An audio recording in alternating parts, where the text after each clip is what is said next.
So yun po mga ka-Dabarkads, mga kabiyaya, isang mabiyayang araw po sa ating lahat. Nais ko lang ipuan. Eto na nga talagang nagiging mautak na rin or hindi na masyadong nagpapaka-kampante ang Tito Vic and Joey sa mga kalaban. At itong Tinsong Night Bulaga ay talagang nakasilyado na nakapangalan na mismo kay Bossing Vic Soto. So, pag-uusapan din natin yan. Eto, unahin natin to, dating Itbulaga host Anjo Iliana inamin na nagmamakaawa sa TV5 para bigyan siya ng trabaho.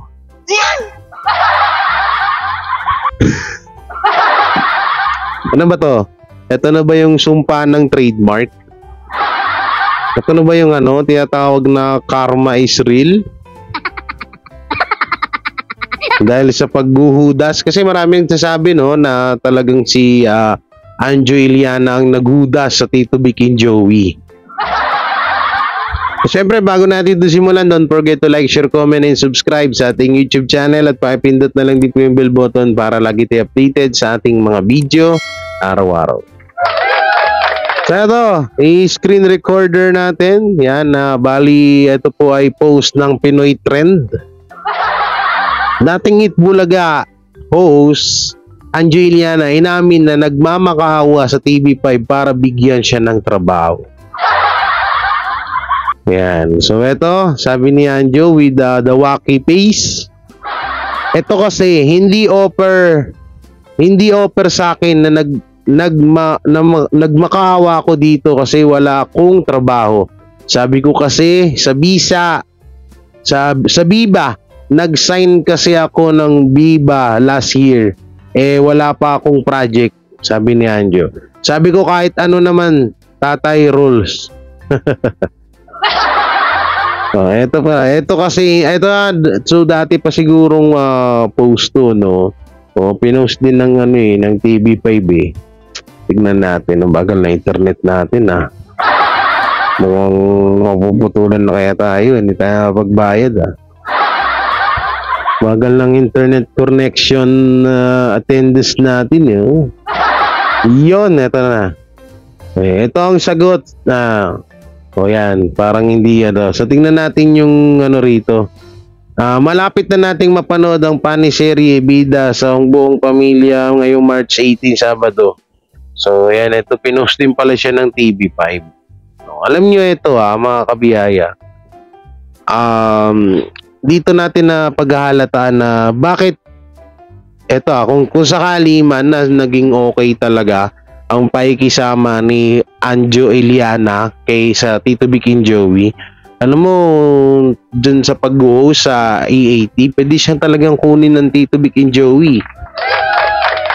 Kaso talagang siguro may ginawa talaga tong hindi kaaya-aya sa Tito Vic and Joey na kung bakit, 'di ba? Na hindi na rin siya inintindi.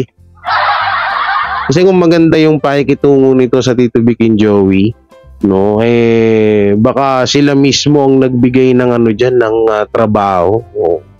Isang sabi lang ng TVJ sa kay Manny B. Pangilinan, bibigyan ng trabaho yan. Kaso nga, baka may ginawang karumal-dumal na hindi natin alam. Anong krimen? Baka may ginawa nga talaga na hindi natin alam si Aljun. Sino ba? Si Anjo. Aljun to lang ako na Aljun. Si Anjo Iliana sa Tito Vic and Joey. Kaya yan din nangyari. Siyempre, ang TV5 pinapangalagaan lang din ng Tito Vic and Joey, kaya kung sakali man ito naman March March 18. Wait lang March 18 na, so matagal-tagal na. So siguro alam naman ng TV5 na noong mga panahon na yun parang baka sa kanila nga talaga lilipat March, July, August. Ano ba na wait lang. Bubuo ako sa kalendaryo mga ka-Dabarkads. Bubuo ako. So titingnan natin yung month. Yan. Ay, hindi pa December. Ano bang nauna? July 1 na ba napuntangan So March, Mas nauna pala tong news na to. Pero eto na lang kahit na March 18 pa yun, pero bakit hindi siya pinagbigyan ng TV5 na magkaroon siya ng ano? Baka siguro alam din ng TV5 na na may ibang ugali nga talaga to si Anjuliana. Hindi natin alam. So yan, mapunta na ako tayo dito sa isang video na panoorin ho natin na ito nga yung teen song na Eat Bulaga ay tawag dito ay talagang silyado na yung teen song.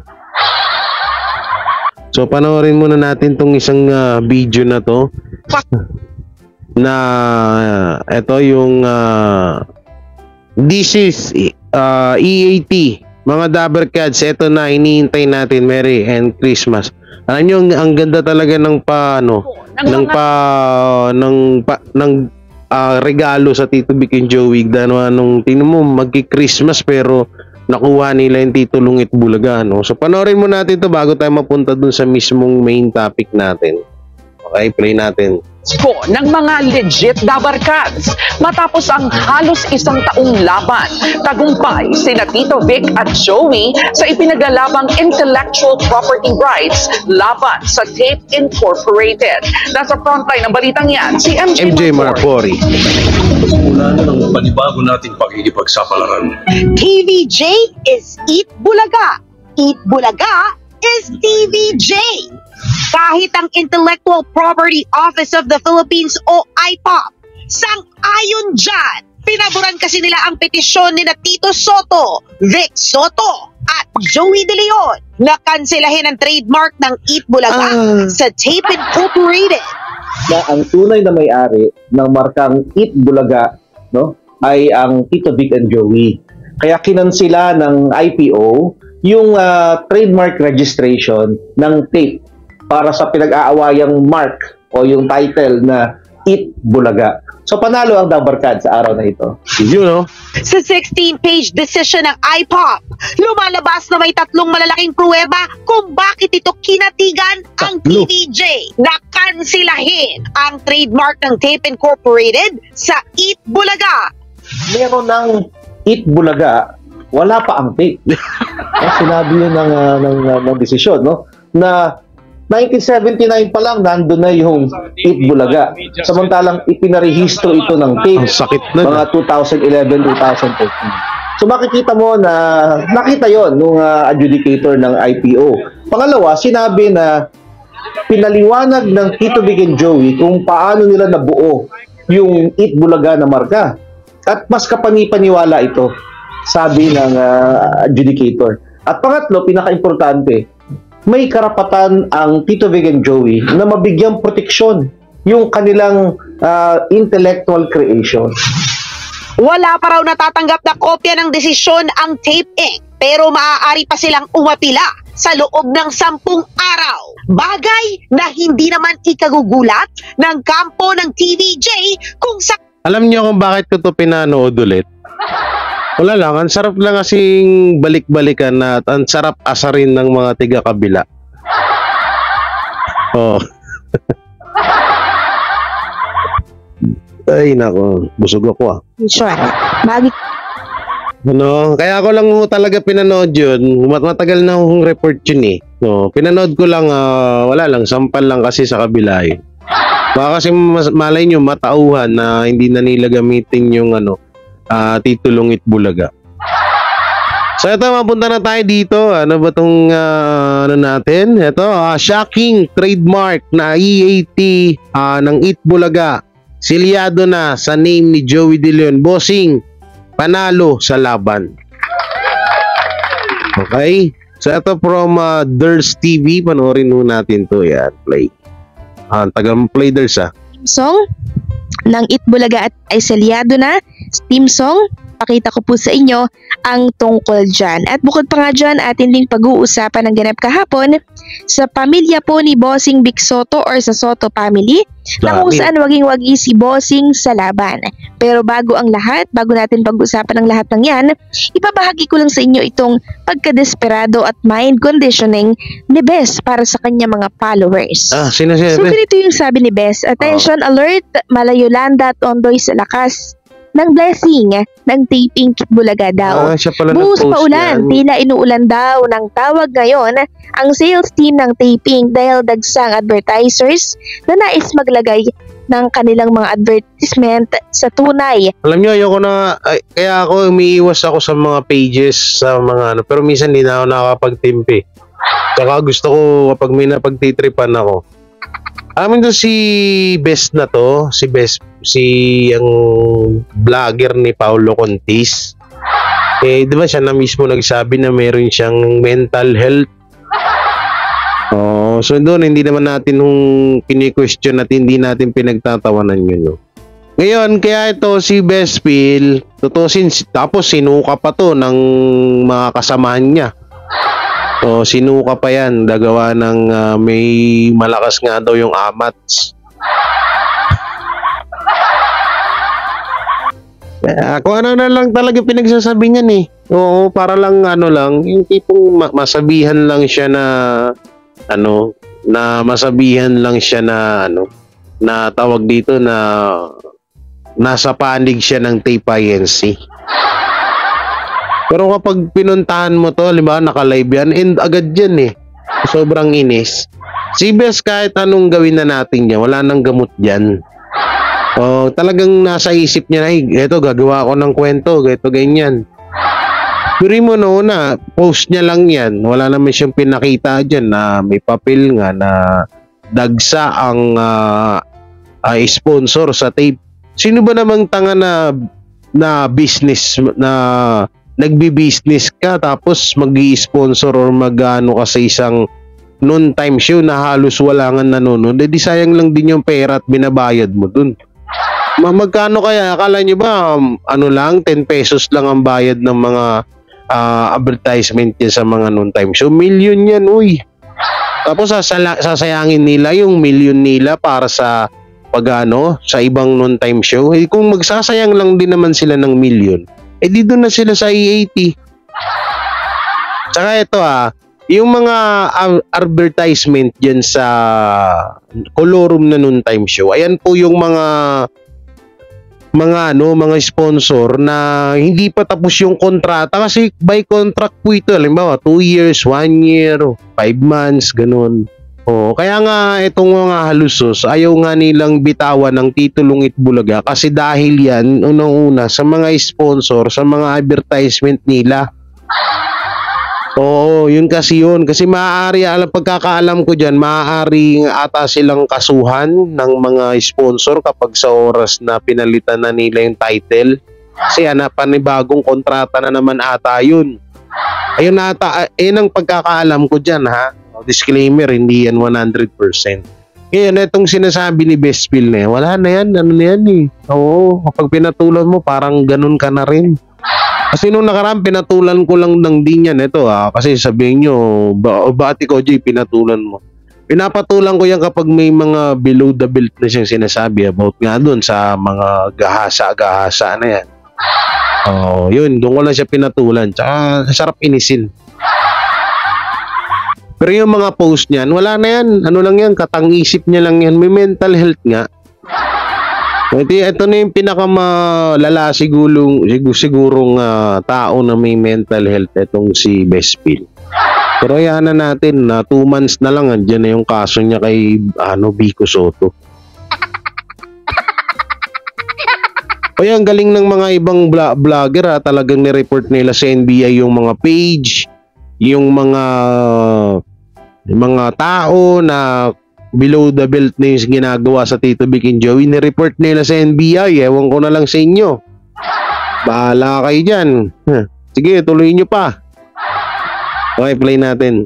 na nangungunang noontime show sa bansa ang Itbulaga na napapanood din sa numero 1 at pinakamalawak na istasyon sa bansa ang GMA Network Inc. Ikinatuwa ng advertisers ang mga bagong paandar at konseptong hatid ng produksyon ng Tape Inc. Anila long-term at very sustainable ang content. Napaka-wholesome, napakasaya, napaka-vibrant at napakagaling na mga segments at hosts ng programa. Siya lang Buminig din nagagaling. sila sa natanggap nilang feedback sa kanilang consumers na viewers mismo ng programa matapos ang kanilang revalidation process kung saan sinusuri nila kung saan napapanood ng consumers ang kanilang mga ad placements. Nakatuwa ang feedback, lahat positive about the show at walang pinipiling edad o gender ang program. Nakakatuwa yung feedback, no? 1,000 nag-feedback. 1K na tao ang nag-feedback. Nakakatuwa. Yung pagiging wholesome talaga at content-driven ng programa hakot niya. Kahit anong socio-economic strata which are the selling point kasi Ders, dapat di mo na placing pinapatulan advertisement sa yun. Tape Inc., hindi limitado ang audience namin. Bukod pa dyan, kinuha rin nila ang kiliti ng masa. Ayon pa dito nitong Sabado, nagpasalamat ang buong Tape Inc. sa mga advertisers at dumadaming viewers ng programa dahil damang-dama nila Dumami yung viewers nila nung nakuha nila yung channel ng Itbulaga. O nga pala, no, ito pala, may katanungan pala ako dyan. What if, no? Sa YouTube kasi, bawal na magpalit ng name dito. Katulad nyo sa akin, di ba? Nakita nyo may check siya. So, verify, tawag doon. Paano kapag, natapos na tong kaso, ng Tito Vic and Joey at Tay Payensi, paano kapag gano'n na natapos na to at panalong-panalo na talaga? To panalo naman na talaga ang TVJ. Simula noon pa naman Simula nung issue na to, no? Panalo na ang Tito Vic and Joey. So, syempre, may isa pa tayong inaantay, yung pinaka-final decision ng korte. Ngayon, pag naipanalo yun, paano pala yung channel ng Itbulaga? Paano nila mapapalitan ng title yun? Ayun yung pinakatanong ko din dyan. No, paano ano kayang gagawin nila, no? So yan, tuloy natin to. walang humpay na suporta sa Itbulaga ng GMA. Samantalang kasado na rin ang mga bagong pasabog ng programa sa darating na bagong taon.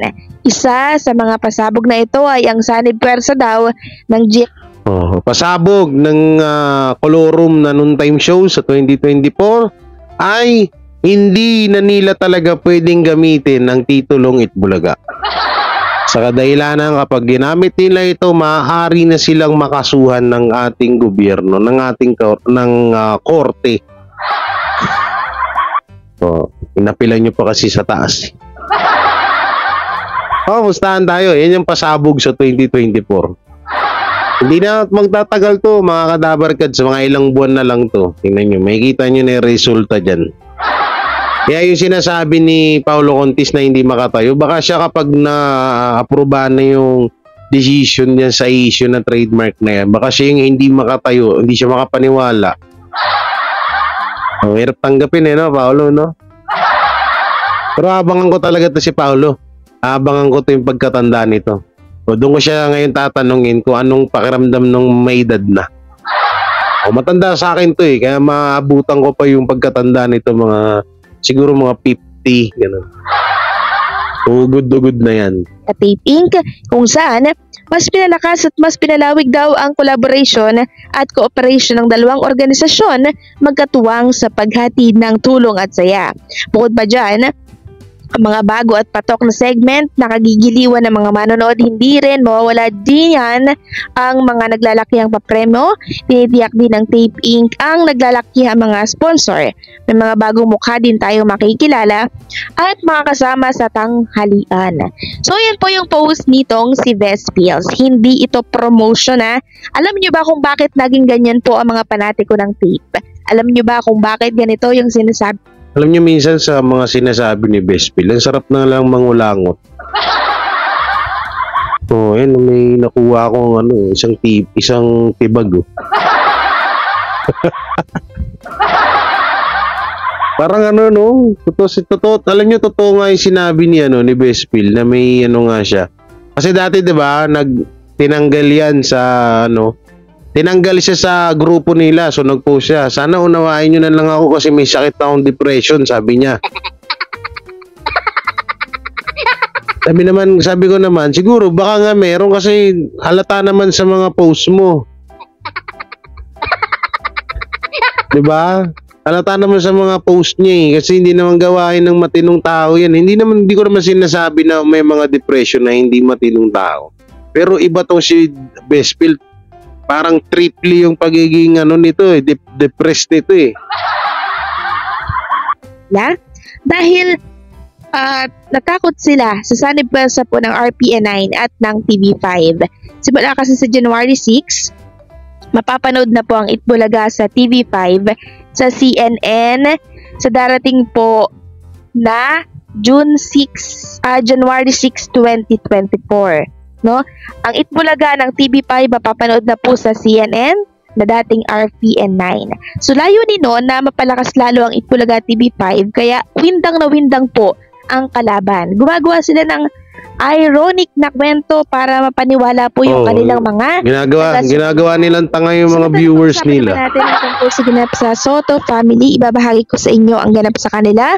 Simulan natin dito sa picture ng pamilya po ni Tito Sen. So ayan, makikita natin dyan ang mga anak ni Tito Sen, yung anak din ni Bossing. Sama-sama po sila, no? And nakakatuwa na makita silang magkakasama. And makikita din natin dito si Biko Soto and yung mga kapatid niya po, kompleto sila. And ayan, si Tito Zen, si Bossing Vic Soto, si Pauline, and then yung asawa po ni Tito Zen, makikita rin natin sa picture na to. So magkakasama sila kahapon, sumalubong po sa Pasko, buong-buo po yung Soto family, no? Katunayan niyan ay nagkaroon pa sila ng palaro, yung straw challenge na tinatawag. Kung sinong makapagpasok ng straw sa loob ng bote, siyang yung straw challenge ni Bossing. Bossing Vic Soto, no? So ipapakita ko po sa inyo yung video na kung saan ay si Bossing Vic Soto po ay nakilahok sa larong ito. So ayan, makikita po natin si Bossing Vic Soto. Kaya si Maru. Po yung marahil pinsan niya po to, no? So hirap na hirap po si Bossing Vic Soto na may suot yung Riders, kapatid niya yan. At maaaring pinsan, kapatid niya yan, ha? Para Ders na pag-aalataan ka, Ders. Hindi ko lang ang alam ko ay si Boss, ang alam ko mas matanda kay Bossing Vic Soto yan. Ders, hindi niya pinsan yan, Ders, ha? Ayan ang tatay ni Nico. Nico Soto ba? Nico Soto ba? Miko Soto pala. Miko, sorry. Yan ang tatay ni Miko Soto. Para sa kalaman mo lang, Ders. Tignan ko nga. Sa loob. Ayan nga yung tatay ni Miko Soto. Ha, Ders. Ders na you, ha? Ders na you. Ay, joke lang. Tropa natin yan si Ders.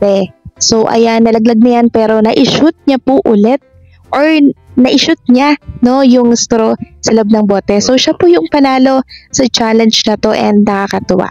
So ilan lamang po yan sa ganap ng Soto family kahapon na ganap, no, sa Christmas. Okay, doon na tayo sa team song. Samantala, pag-usapan naman natin ang tungkol po sa titulo or trademark ni Boss Joey na selyado na sa kanyang pangalan at sa team music or team song ng Itbulaga at lyrics sa pangalan naman po ni Bossing at ni Joey De Leon. Sinecure na po nila sa kanilang pangalan ito.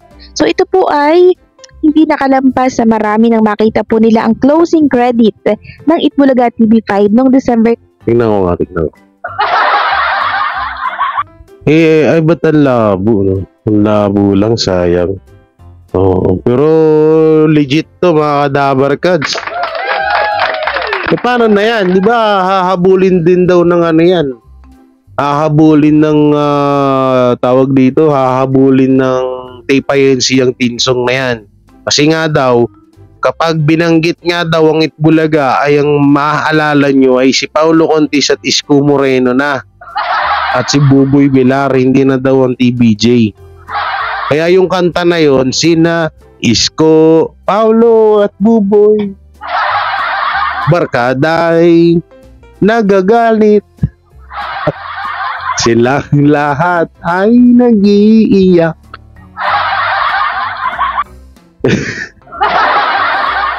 Oo nga, kasi habulin daw to ng Tape INC. Paano yan? Nakasilyado na sa pangalan, di nga na naman. Di boom. Di nga na naman ng yung mga vlogger sa kabila.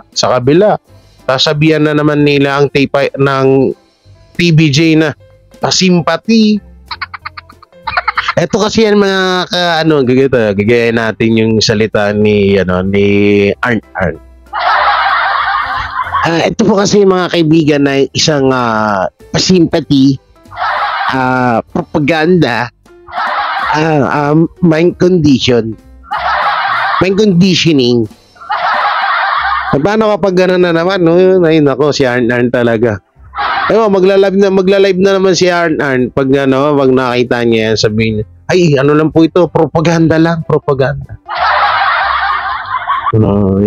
Ang maganda nito, ito babalik ulit sa 300 viewers ang Color Room na noontime show, kasi kapag sa oras na nakuha po ng Tito Vic and Joey talaga yung tawag dito yung final decision or final. Okay, magtataglish na rin ako. Final decision ng court, yung channel na 5 million subscriber, pwede nang maibalik yan sa sa TBJ, kasi una-una hindi nila pwedeng gamitin yan gawa ng ang title or pangalan ng channel is Eat Bulaga. So back to 300 viewers na naman sila. Dapat kasi nung una pa lang nagpalit na kayo, lalo yung binaon yung sarili niyo. Alam mo nangyari sa kanila mga Kadabarkads? Sila mismo yung naghukay ng kanilang libingan.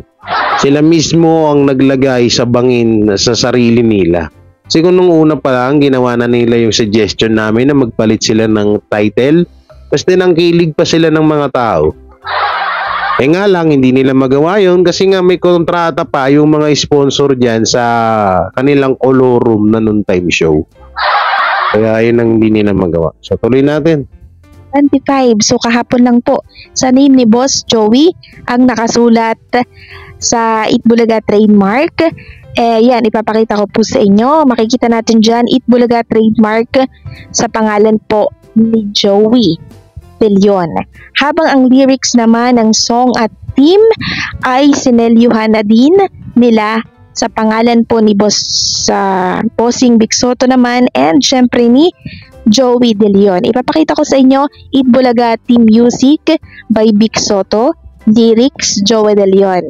So yung musical arranger Homer Flores po. Ayan, nakadetalye po yung details ng lyrics and theme song, and then syempre yung trademark na Eat Bulaga. Pinangalan na po nila sa kanila, no? So ano kaya yung masasabi ng tape dito? Malaking sampal ito sa tape na naman na talagang pinapamukha po sa kanila ng TBJ na sila yung mga Color Room dahil sa pagpapatuloy nilang pagkamkam ng pag-aari ng TBJ or ng iba. Gusto mo bang kumita? Mag-register na at mag-bet sa inyong mga Nagwa-1xbet ka na rin, ha? Oo. Ako kasi hindi ko, bagay, kanya-kanya naman tayo. Ako hindi ko inano yan, 1xbet na yan. Ang dami niyan, 30,000 per quincenas ba yung in-offer sa akin? Sabi ko sa inyo na yan, 30,000. 30,000 nga ako, ang dami naman nasirang buhay dyan sa sugal na yan. Di wag na. Ay, subscribe natin na Ders TV. Congrats nga pala, 100k na siya. Si Ders TV, ako lang ang nakakaalam ng mukha nito eh. Alam ko rin mukha nito, kilala kita ko na to at yung address nito. Kaya sa mga gusto yung puntahan niyo si Ders, PM nyo lang ako. joke lang Ders. Di ko bibigay sa kanila, don't worry ha. Huwag ka lang maging model of Maynila, biglang bumaliktad, ibang usapan eh. So yun nga no, silyado na nga po ang Tinsong na Itbulaga. Nakapangalan na nga po ito kay Bossing Vic Soto. So ano na, tape. GMA Pro Page, ano na. Sunod-sunod no? Sunod-sunod yung blessing sa kanila no? Tito Long Itbulaga, nasa kanila na. Yung Tinsong, pangalan nakasilyado na kay Bossing Vic. Isa din yan dati sa kinukuha nila eh. Doon pa lang sa lyrics, andun na yung sina Tito Vic and Joey. Paano magiging tape sa tape INC yun? Ano yan? Sina Bullet, Jan at Romy. Ano yun? Ganun mangyayari doon? Eh, sa kanta pa nga lang, doon sa lyrics nun eh, nandun na yung Tito Vic and Joey. Talaga sa kanila yun eh. Tapos kukunin nyo pa. Lahat na lang, ginuha nyo eh. Ay, nako talaga, tape. Anong nangyari sa inyo? Kaya hanggang ngayon, walang pag-uusad ng ano nila, no? Kukulit kasi, titigas ng mukha, eh. Pinagsabihan mo na, ayaw pa rin makinig. Ay, nga pala, yan, eh, mega love shoutout yan sa lahat. Yan, kala Mami Rena Baher, Kuya Armin Patricio, Ate Irene Patricio, kaya Kuya Lori Del Rosario, kaya Ate Rose Villapuerte. Sino pa ba? Slow na naman yung utak ko. Yan sa lahat po ng mga legit Dabarkads natin yan. Mega love shoutout sa inyo. Kay Mami Teresa Arong, thank you. God bless. Yan sa patuloy na sumusuporta kay KJ Guevara TV at sa buong TBJ Defender, no? At please subscribe Chris MTV, diyan yung po mapapanood ng aming mga charity work, ang ating pagtulong sa kapwa. So ibabalik natin yan, dyan naman ho tayo nakilala, no? So yan, maraming salamat. Anong may iko-komento nyo rito sa napag-usapan natin, i-comment nyo lang po dyan sa baba. Don't forget to like, share, comment, and subscribe sa ating YouTube channel. At pakipindot na lang din po yung bell button para lagi tayo updated sa ating mga video araw-araw. So maraming salamat. Ingat kayo palaging. God bless and peace and bye-bye. Sila ang TBJ Defenders. Pagtatanggol ang katotohanan sa mga bashers. Tunay ang kanilang dala, katotohanan talaga. Ano mang sabihin nyo ay di yan sa kanila uubra. Mga salita nyo na di katotohanan. Sila ang patunay na merong katotohanan. Wala silang kinatatakutan, basta nasa tama kanilang pagyalaban. Ang TBJ ay kanilang susuportahan. Sila ang defenders na laging nasa likuran. JD Barra, Jake Magnus, Chris Ulo, Tita Messi, sila ang nandyan.